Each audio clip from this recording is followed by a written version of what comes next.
Erica and Helen here. We are here to demonstrate a math game that I created for one of the schools that I work with.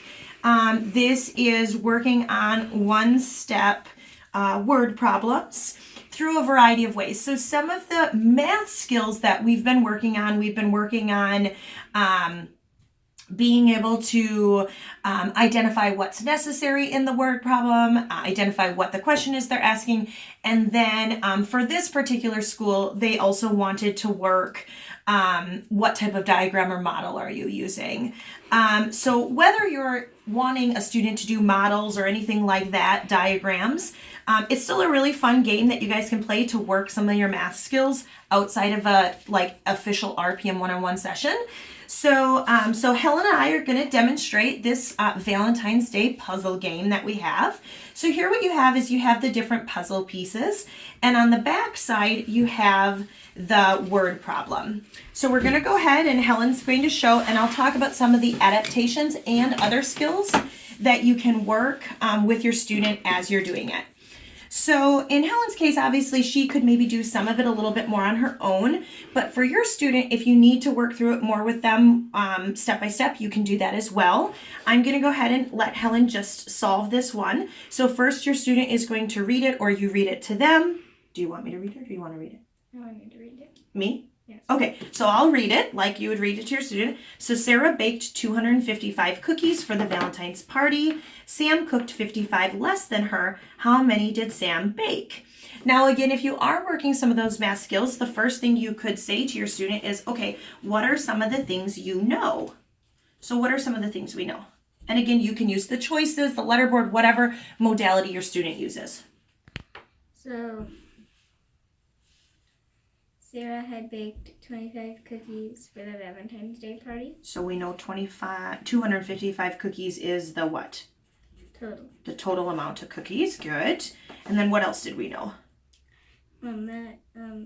Sam baked 55 less than her. Okay, so Sam had 55 less than her. Okay. And then again, you can go through and you could ask, okay, so that's what we know. What are we trying to figure out? So you can work step by step with your student if they need, if that's the skills you're working. If they're able to just answer it right away, that's great too. They can show you the operation and that kind of thing. So what are we trying to find? So we're trying to find the, how many cookies did Sam bake? Yeah, good.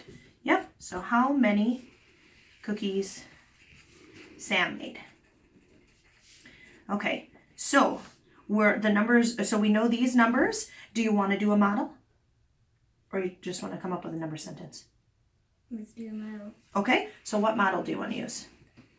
The tape one. Okay. So we've been learning about 3 different ones. This is the tape one. And again, you could ask that with choices, with the letterboard, however you wanted to do it.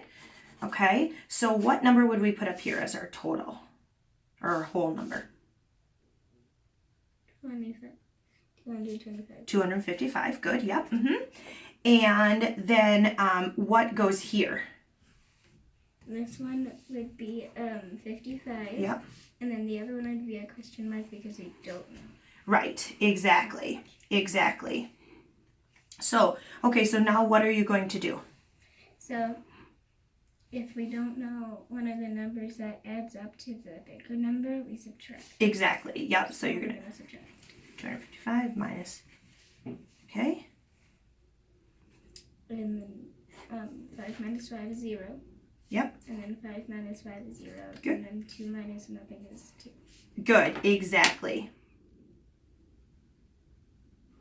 Oh yeah, sorry. One thing that wasn't very clear is this 255 is the amount Sarah made total. That's why. Okay. Yeah, so this is Sarah's amount, right? This was that. Okay, so 200 is our answer.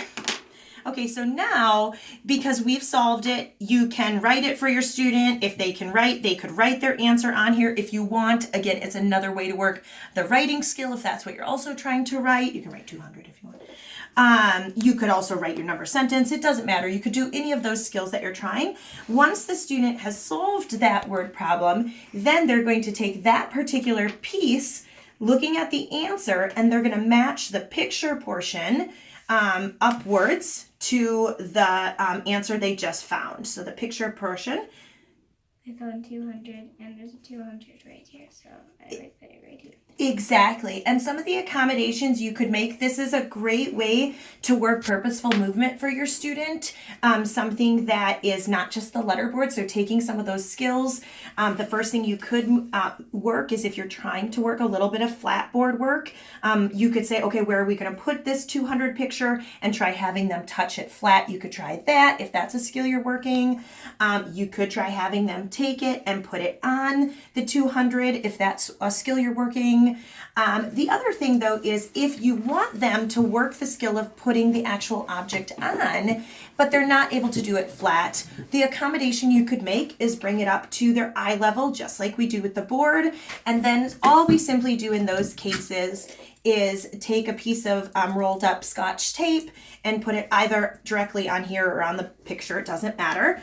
And then once you hold it up like that, then they could go ahead and stick it on that way so that they're more successful.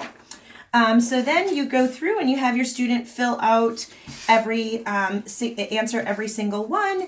And then at the end, once you have that, you're right there. Yep. You're going to have a final Valentine's Day picture puzzle that you made with word problems. Okay, enjoy. Happy mathing. Yeah.